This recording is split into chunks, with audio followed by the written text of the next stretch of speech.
More with Mike Schmitz on LifeHQ. This is MacVoices.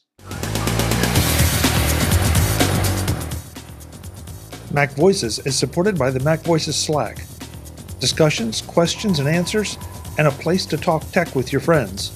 The MacVoices Slack is available to all patrons of MacVoices. Sign up at patreon.com/MacVoices and join in. A couple notes before we get back to our conversation with Mike. First, Mike has generously offered MacVoices viewers and listeners a $20 discount on LifeHQ. So when you check out on his website, if you use the code MacVoices, all caps, you will save $20 off LifeHQ. Second, Mike asked me to remind you that the LifeHQ system is designed as a Mac primary app. Because Obsidian is not fully feature parodied with the iOS and iPad versions, there are a couple limitations, and you'll want to check out his website as you research LifeHQ about some of those details. Now, let's get back to Mike.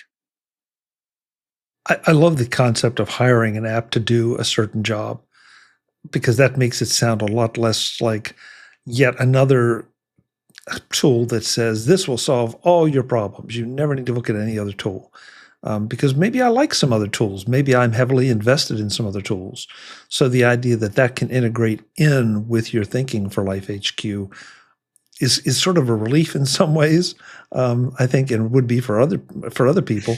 But because I get to continue to use what I know, but get maybe more out of the output from those pieces of software or services.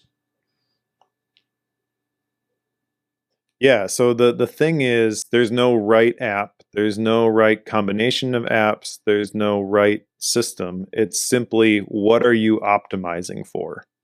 And what I am optimizing for with LifeHQ is making sure that the things that I am doing, the information that I am collecting and consuming, and the ideas that are ultimately fueling the things that I create, that all of those things are in alignment with my vision and my values.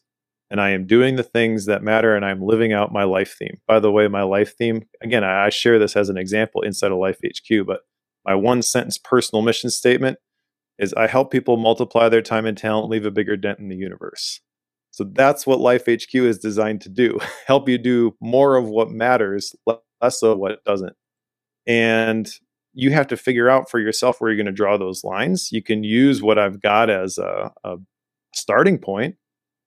But I don't think I would recommend that people just download it and use the whole thing as is. But even if you just applied a little bit of intentionality with one piece of it, and the PKM stack idea really clicked for you, and you started to fill out that canvas file that's in there and figure out where are the holes in the system, and what jobs am I hiring these apps that I'm currently using to do, the clarity that comes from that makes you way more effective. Not more efficient necessarily, although I think that is a part of it too, but we're not optimizing for efficiency.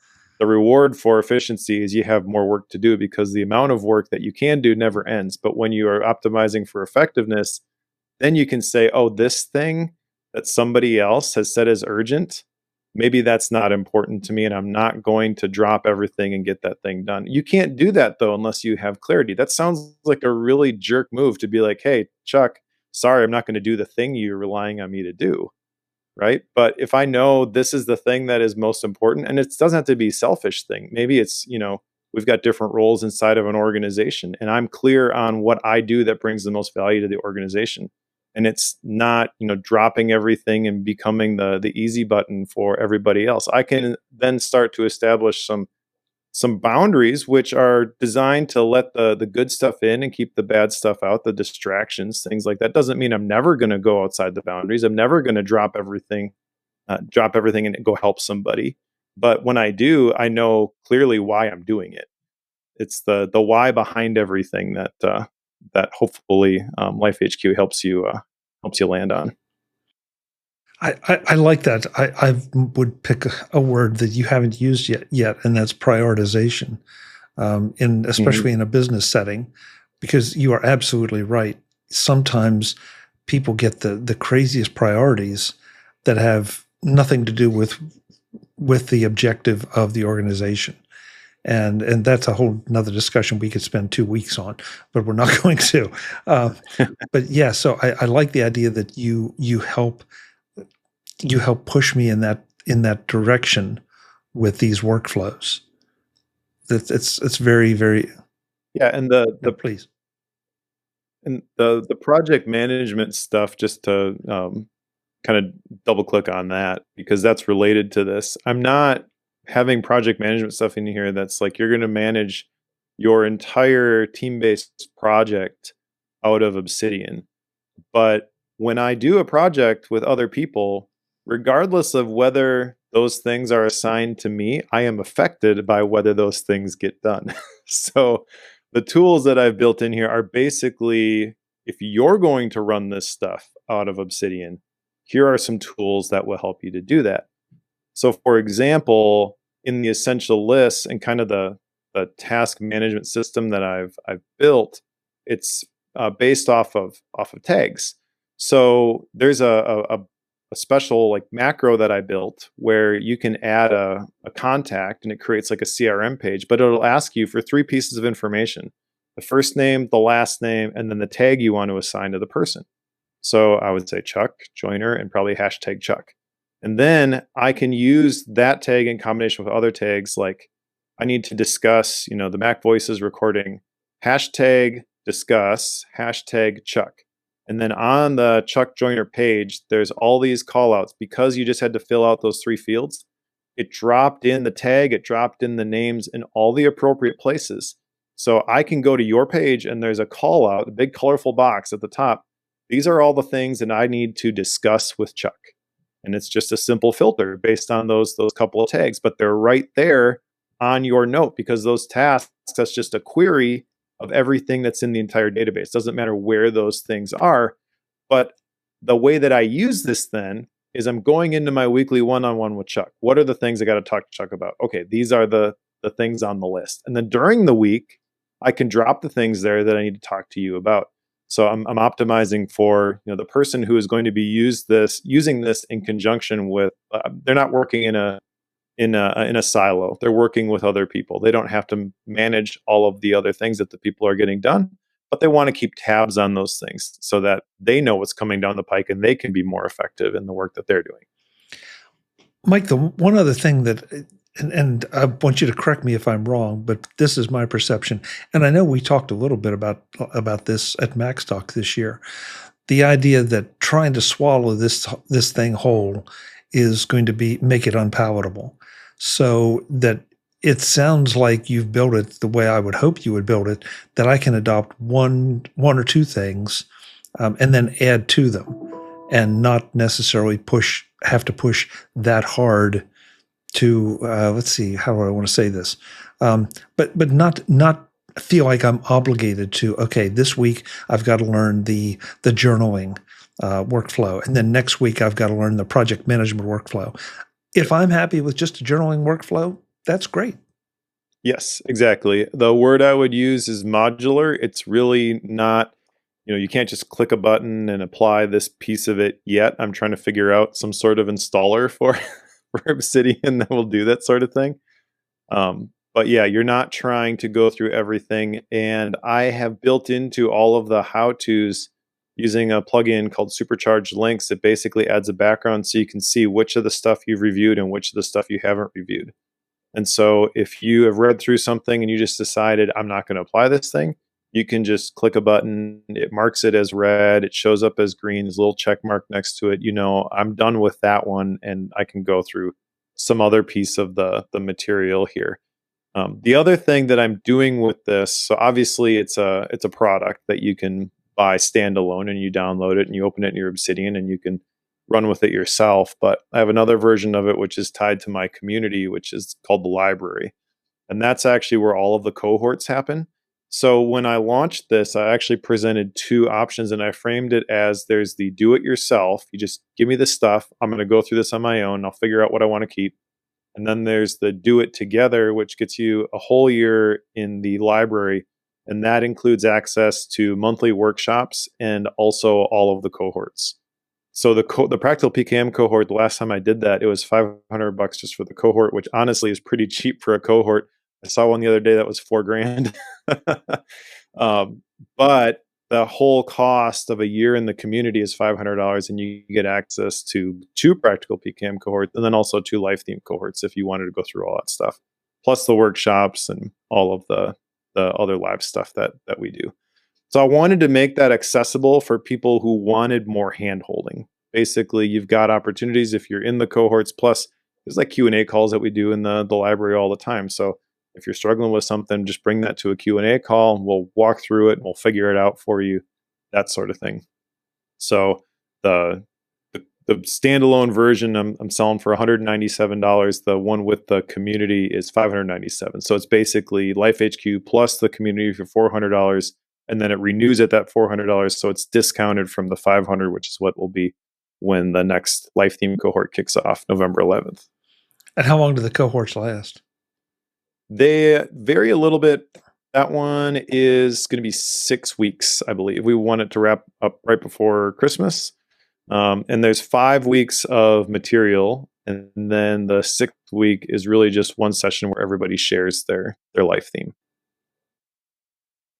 The practical PKM cohort I've done has been 4 weeks, but there have been multiple sessions per week. And I feel like that might be a little bit intense maybe for some people. So I'm thinking about how to break that one apart a little bit more.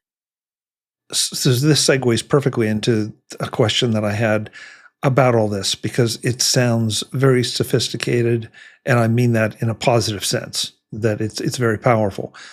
How much time am I spending, A, to get set up and run with this thing, and B, then how much, for lack of a better term, maintenance do I have to do with it to have it continue to be valuable? And before you say it, I know that maintenance is absolutely the wrong word. It's the only one I've got, because this is supposed to be a tool that you log into every day. I will equate it probably very unfairly to email, that I need to log into email every day to get what I need out of it. So I'm going to assume that there's some of that here with this, with LifeHQ as well. Yes, like with the journaling stuff specifically, if you don't journal consistently, you got fewer data points. Like you can still get some insights from it, but it's not going to be as valuable. If you do it every single day, then when you go back and you review your journal entries, that's when you've got a whole treasure trove of stuff. But I don't think that there is a formula, like you have to spend this much time getting up to speed or this much time setting it up. I think if you wanted to just use what I have had, let's say you're not using Obsidian yet at all, and you just want something that's going to allow you to do some of this, values-based PKM stuff, there really isn't a whole lot of setup. There's about an hour to go through the onboarding, and at that point, you can just start using it. So you can just take all your notes and you can drop them into that blank vault, and you could use that as is. There's really not any additional work that needs to be done with that. Now, obviously, you can tweak it to your heart's content. I think the only true maintenance that's required in terms of LifeHQ would be just to make sure that the plugins are consistently being updated. There's a button that you can use to check for updates inside of Obsidian. But I don't know. It's hard to answer that question. I don't think though that you are missing out if you don't go all in with Obsidian. I don't think you need to use this every day. You definitely don't need to do everything. You can still get a lot of value out of these workflows. But again, it just kind of comes down to identifying what jobs are you hiring Obsidian to do. And again, my PKM stack, I've got all the different jobs that I'm hiring it for, and all the workflows are based off of that. But that's going to be different for every single person. It doesn't have to be a huge heavy lift, though. That, to be honest with you, that surprises me. That you would, because I would think this is such an amazing tool that you would be advocating for it, for me to be in it every day. And the idea that I don't have to and still get a lot out of it is seriously, vastly appealing. Well, see, I tried that before, Chuck. It didn't work. You're not using Obsidian yet. Well, that's true. But the truth is, there are people who use Obsidian just for note taking. They don't do any of the crazy productivity stuff that I do. They don't even use it for their writing projects, which in my opinion, that's a vastly underrated part of Obsidian. That's actually the thing that kind of caused it to click for me. I was using it as a note-taking app, but then when I realized that I could add back the features that I really wanted from Ulysses, plus I could have the standard markdown formatting, I was sold. Like, all of my writing is now going to exist here. But there are people who use it just for managing a handful of notes, and it's valuable for that too. Especially with the bidirectional links, you can create those connections. And some of the plugins actually have documentation online, which is created using an Obsidian plugin called Publish. It's an additional service. It's a couple bucks a month, might be $8 a month now. But it allows you to publish certain notes to the web, and it has that graph view. So like the Obsidian Task plugin, for example, it'll have a page on whatever feature, and then they'll have a bunch of related notes that are linked to it in that local graph view. And you can click on those and you can see you can discover the additional aspects of those features that are valuable. It's only, 30, 40 different pages maybe that make up that whole thing. But it's still cool to have that stuff connected.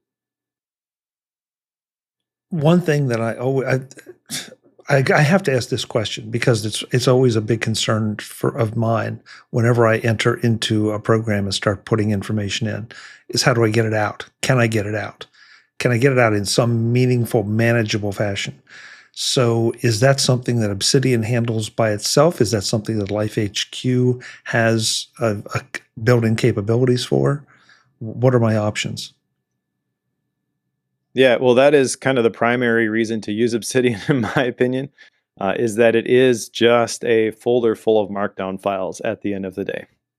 So even if Obsidian disappeared tomorrow, you would lose the functionality of the plugins and things like that, but you would have all of the text and you would have all of the data. And it's standard markdown. Some of the plugins, use some different formatting and stuff like that, but essentially it's all markdown. And I've been through that once when I was using Roam Research and decided I was going to export out of there. They do have export tools, but it was kind of a bunch of gobbledygook that I couldn't really use. And I basically had to start over. I know other people have had that same issue with Evernote, which got the reputation as the Roach Motel, easy to get stuff in, impossible to get stuff out. Maybe that's unfair. I don't know. I think part of that is just human nature. We tend to collect all this stuff and we never do anything with it. Going back to, there's got to be an output with this kind of stuff. Yeah. But yeah, they're just plain text files that are in a folder on your computer, and you can take them anywhere that you want. If you want to actually export the words that you are writing somewhere else, there's the Obsidian Publish plugin, which I mentioned earlier, that actually just creates a whole website for you. There's also a WordPress plugin. That's what I use because all my websites are WordPress. So I can take a note and I can publish it as a draft to my website. And there are other different plugins for exporting different places, but those are the ones that I use. So yeah, it's really portable and it's really easy to get your stuff out of Obsidian if you decide that this is not what you want to use anymore. Good. And LifeHQ is basically just an Obsidian vault. So it doesn't modify Obsidian at all. The Obsidian app that you have downloaded is the Obsidian app. And then you can open folders as vaults on your computer. You can have multiple vaults, which is the place where all of the notes exist. So you could have vaults for different things. I tend to keep all of my things in one singular vault because then you can have the connections between the things. But the thing that determines which plugins are installed and what the settings are, that is an invisible folder that is in that vault folder. So, I mean, when you open up the LifeHQ folder, the vault inside of Obsidian, it looks for that folder. It says, okay, this is all the stuff that I gotta turn on. But other than that, it's just like a plist file kind of. It's all just a list of things that's included in that folder. It's not actually any additional functionality that's in the code of the application itself. Have the Obsidian folks contacted you about this? Do they? I mean, I'm curious. Since they build Obsidian, they have to be overjoyed that you're building something like this on top of it. No, they haven't. um, so the Obsidian folks, I've followed them online for a long time, and I love the work that they're doing. But if you try to, I don't know, I've tried to engage with their social accounts a couple of different times, and it's just a different vibe. I don't know. I don't know if they're just like so focused on the thing that they're building that they just sort of don't care what anybody else does. I don't know, but you're not the first person who's like, hey, if you're not getting paid by the Obsidian folks to promote this thing, like there's something wrong. But yeah, every time I've tried to interact with them a little bit, it's just formal, cordial, but maybe a little bit cold. I don't have a personal connection there, so it is what it is, and we just leave it at that. Yeah, well, look, I mean, I kind of get it because they're working on their product. This is your product Yeah. on top of Obsidian. So yes, I would think it would just be good business and to say, hey, look at this cool thing that this guy built using our toolbox. But on the other hand, they want to make sure that and you're selling their toolbox. Basically, you're selling a reason to buy their toolbox. So yeah, Yep. I would Obsidian people, if you hear this, get in touch with Mike. He needs to talk to you. Um, The other thing I'll say, so there are other people who are doing stuff like this that have different vaults that they sell, that do different things. I think the thing that makes LifeHQ unique is just the frameworks that it's built on and the values based approach. So if that resonates with you, that's the reason to get LifeHQ. It's not because it's got a whole bunch of stuff pre-configured. You can find other versions of stuff that's pre-configured that would fit whatever your needs happen to be. But I have a very opinionated way of approaching productivity, creativity, and personal knowledge management. If that resonates with you, then I would like to think that this is the best thing out there. Mike, I don't usually do this, but I'm going to make sure I have links in the show notes to all your past appearances here. I think your statement about have an opinionated approach to this is I would agree with that, but it's a good opinionated. And so if you are curious about some of Mike's thinking a little more in depth and maybe how that thinking has evolved, go back and listen to any one of those because we've talked a number of times about this kind of thing, not LifeHQ, but how to approach productivity. And I know our discussions have forced me and caused me to look at my definition of productivity and creativity differently. And so that's one reason I always enjoy having these conversations. And I really need to mark off some time and check out LifeHQ just because of what it sounds like it can accomplish. And everybody has to find the tool that's right for them. Yep, absolutely. Well, thank you for the kind words. I appreciate that. No, I'm very serious about it. I'm very serious about it. Mike, what is the URL? Where can folks go? I mean, we've talked about it, this amazing thing all this time. What is the URL to where they can learn more and pick it up? Yeah, the URL is practicalpkm.com/lifehq. And Practical PKM is my brand. I have a newsletter that I send out every Monday, which is called Practical PKM. And the intention behind that is hoping to show people practical ways that they can use these tools to do more of what matters. So every Monday when that newsletter goes out, there'll be links at that page to sign up for the newsletter as well. It's an original essay, which is always PKM adjacent. There's a link to something cool that I found, which is usually Obsidian related, and then a mind map from a mind map of my book notes from a book that I've read on the topic, and that goes out every week. Great. Mike, it's always a pleasure. Congratulations again on this. I need to do a little more research into it and see how I can make it fit for what I do and what I need to do. But based on our past discussions, I'm very anxious to see if I can make it work for me. So, me too. My life goal is to get Chuck to use Obsidian. If you are involving me in any of your life goals, you're in deep trouble, my friend. Thanks so much, Mike. We'll talk again soon. Thank you, Chuck. Folks, I'm Chuck Joyner. This is MacVoices. Yeah, that's I'm kind of intimidated that I've been targeted by Mike Schmitz in any way, shape, or form. But on the other hand, it's a compliment. Go check out LifeHQ if you find any of this interesting, just because I know how Mike thinks, and he will make you more productive one way or another. Until the next time, and as always, thanks for watching. Visit MacVoices.com for show notes and to connect with Chuck on social media. Get involved in our Facebook group or like our Facebook page, and get more out of your Apple tech with MacVoices Magazine, free on Flipboard and on the web. And if you find value in it all, consider supporting us through either our Patreon campaign at patreon.com/MacVoices, or by making a one-time donation via the PayPal link on our front page and in the show notes of each episode. You will join these fine people who help bring you MacVoices.